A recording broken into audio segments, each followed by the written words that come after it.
Suresh 10 kilometre प्रति तास या वेगाने चालतो, पण प्रत्येक 1 किलोमीटर प्रवास केला की 5 मिनिटांची विश्रांती घेतो. या पद्धतीने 5 किलोमीटर अंतर पूर्ण करण्यास सुरेशला किती वेळ लागेल? किती वेळ लागेल? बरोबर आहे.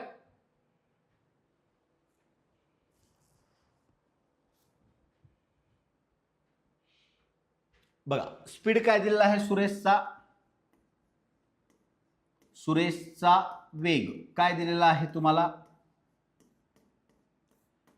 10 किलोमीटर पर आवर.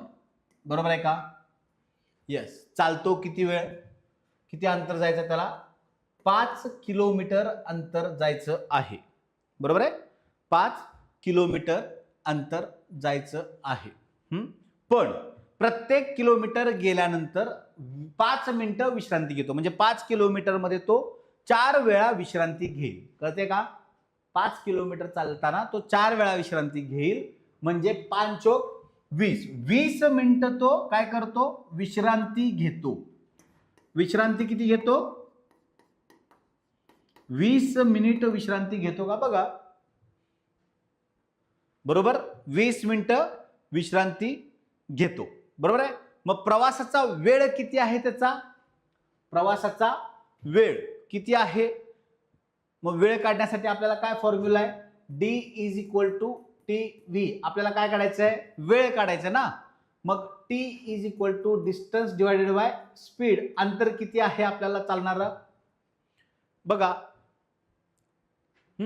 5 किलोमीटर चालायचं आहे, स्पीड आहे 10, म्हणजे 1/2 म्हणजे अर्धा तास त्याला वेळ लागतो. म्हणजे 30 मिनिटं ती वेळ त्याला लागते. बरोबर आहे. हे आपण काय काढलेलं आहे? याचं 5 किलोमीटर चालण्यासाठीचं अंतर आपण काढलेलं आहे. 5 किलोमीटर चालण्यासाठीचा वेळ किती आहे? 30 मिनिटे.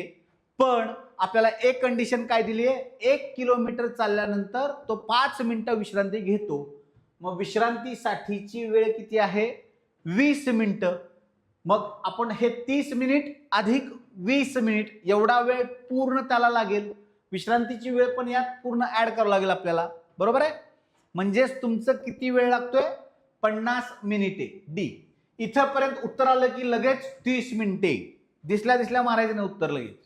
आधी प्रश्न नीट वाचायचा, काय कंडिशन्स सांगितलेल्या आहेत त्या नीट समजून घ्यायच्या आणि मग उत्तराकडे जायचं.